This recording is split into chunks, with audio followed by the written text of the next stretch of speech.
Hello everyone, hope you are having a good day. Have you ever had one of those days where you look at the world and think, Lord, if one more person asks me to do one more thing, I might just disappear into the woods? Well, today, Alex did exactly that. No phone, no meetings, no corporate chaos, just a young man running away from stress faster than we run from diet plans during the holidays. And where did he go? To a peaceful little farm with grapefruit trees, sunshine, and a baby who believes drooling is a full-time job. Ladies, grab your tea or your glass of wine. I don't judge, because what happens next might make your heart smile and your wrinkles soften just a little. Let's see how one stressed-out city man discovers that sometimes the best therapy is fresh air, a patient woman, and a baby who can't talk, but somehow still understands life better than most adults. Stay with me. This one will warm you up like a cozy blanket on a chilly morning. Ladies, let me ask you something. Have you ever met a good-hearted young man who trusted people a little too much? You know, the kind who's so sweet you want to hug him, but also smack him with a pillow and say, "Baby, wake up. The world ain't Disneyland." Well, meet Alex. Now Alex is handsome, hardworking, thoughtful, and bless his precious soul, he still believes humans are naturally honest. Yes, baby, I know. You feel bad for him already. This boy recently decided to start a little business with grapefruit, beautiful golden grapefruit from his small farm paradise. He thought life was giving him a breakthrough. He was ready to ship 3 whole truckloads of grapefruit to 2 business friends named Min and Sun. Now, ladies, when someone's name in a story sounds like a mid-budget telenovela villain, pay attention. They promised big money. They smiled sweet. They said all the right things like, "We trust you, brother. We're family. We never betray." Which, as you know, usually translates to "run now." But no, Alex believed. And just like that, 3 trucks full of grapefruit rolled away. And what did he get? Not hugs, not gratitude, not even a thank you fruit basket. Just 20% deposit, and a painful introduction to the University of Life, majoring in Never Trust Men named Min and Sun 101. When the deposit hit his account, he was like, finally, things are going right. 24 hours later, he was Googling, can stress cause sudden bald patches? Because Min and Sun, those 2 walking red flags disguised as tropical humidity, stopped answering calls. Messages left on red. Location share disabled faster than your ex ghosting after borrowing your blender. Alex sat there replaying every moment thinking, did I miss a sign? Sir, the sign was neon pink and blasting opera. But it's okay, happens to the best of us. And listen, he's lucky he's got Lon, his assistant. Sharp eyes, professional attitude, and the nose of a bloodhound who grew up watching crime documentaries for fun. While Alex was still trying to justify humanity, Lon already had a list of suspicious phone numbers, bank trace routes, and possibly Min's cousin's neighbor's dog walker's Facebook. She didn't say much. She just narrowed her eyes and whispered, "Let me handle this." Which, in woman language, especially Latina grandma spirit woman language, means someone is going to cry soon, and it won't be Alex.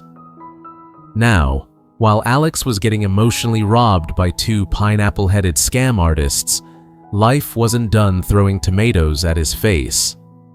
Meanwhile, at the farm, our girl Tuna, sweet, gentle, soft voice, healing energy type woman, was quietly dealing with her own drama. Because there's always one girl in every village who watches a man breathe oxygen and decides she must have him. Enter Mai, the kind of woman who thinks jealousy is a personality and lip gloss is a weapon. Mai loved Alex. Well, love is a strong word. She loved the idea of Alex, tall, gentle, successful, emotionally available, and could carry a basket of fruit without complaining. Very dangerous qualities for a woman who gets bored easily and thinks every romance movie is a documentary about her future. So, what did Mai do when she saw Alex choosing happiness with Lytuna? Therapy, self-improvement, Pilates, and journaling. No, sweetheart. She hired a random shady man whose face looked like he was kicked out of a villain workshop for being too suspicious, to threaten Lytuna. Yes, a whole grown woman with a smartphone in 2025 decided the best solution to emotional insecurity was hiring a budget thug who looks like he's allergic to soap. This man showed up at the farm, wearing sunglasses big enough to land airplanes and a jacket from the "I do bad things but also get lost easily" collection. He didn't yell, he didn't fight, he just leaned in and whispered to Lytuna, "Stay away from Alex if you know what's good for you. Sir, please, if you're going to threaten someone, at least moisturize. Your energy is dusty, and your elbows are too." But Lytuna, bless her soft spirit, she didn't panic. She just looked at him the way a mom looks at a toddler throwing a tantrum in a grocery store aisle. She nodded politely, said, "Okay," and then went back to watering her vegetables like she didn't just get intimidated by the human equivalent of a moldy loaf of bread. But the universe wasn't satisfied yet. Oh no. Because what's drama without a sprinkle of supernatural confusion? The next morning, Lytuna walked outside, birds singing, sun shining, and what does she see hanging on her grapefruit tree? A creepy boy doll. Not a cute one. Not a "aw, baby" doll. No. One of those dolls that looks like it's seen too much war and eats souls on weekends. Just hanging there, swinging gently in the breeze, staring into her future like a warning from a low-budget horror movie filmed in someone's garage. And let me tell you something. There are few universal truths in this world. Butter tastes better than margarine. If CVS prints receipts, they will be long. And if someone hangs a creepy doll in your yard, Jesus needs to get involved. Now, Lytuna could have freaked out. She could have screamed, fainted, or thrown the doll into a holy fire. But instead, she sighed. The kind of sigh only strong women sigh when life tries them. Picked up the doll like she was picking up laundry socks and said out loud, "My sweetheart, you need vitamins." Meanwhile, Alex had no idea any of this was happening. He was sitting with Henry, trying to figure out how to emotionally process losing 3 truckloads of fruit and half his dignity in 1 week. He looked like a man staring at a broken printer, confused, betrayed, and just one inconvenience away from lying face down on the floor. But then, he walked into that farm, and he saw Henry, little Henry, the baby angel who doesn't talk yet, but has enough emotional power to heal 3 generations. Henry looked at him with big, sparkly eyes like, "Life is hard, eat fruit, and take nap." So wise, so simple. Alex held him, sat down on that little bamboo bench, and suddenly, everything softened. Stress melted, heart slowed, the world quieted, until, of course, Lytuna casually mentioned, "Oh, by the way, a man came to threaten me yesterday." And Alex, sweet baby dear, blinked like someone just told him the son now works part-time. Then she added, And this morning, someone hung a creepy baby doll in the grapefruit tree. At that precise moment, Alex aged 5 years and silently prayed, "Lord, if this is character development, I think I'm developed enough." But the way Tuna told it, like she was recapping a mildly annoying trip to the grocery store, not a mafioso wannabe scare tactic, that's when it hit him. This woman is stronger than storms. Life tried to break her before, and she chooses peace every time. And suddenly, he's not tired anymore. He's not defeated. He's motivated. Because real power isn't loud.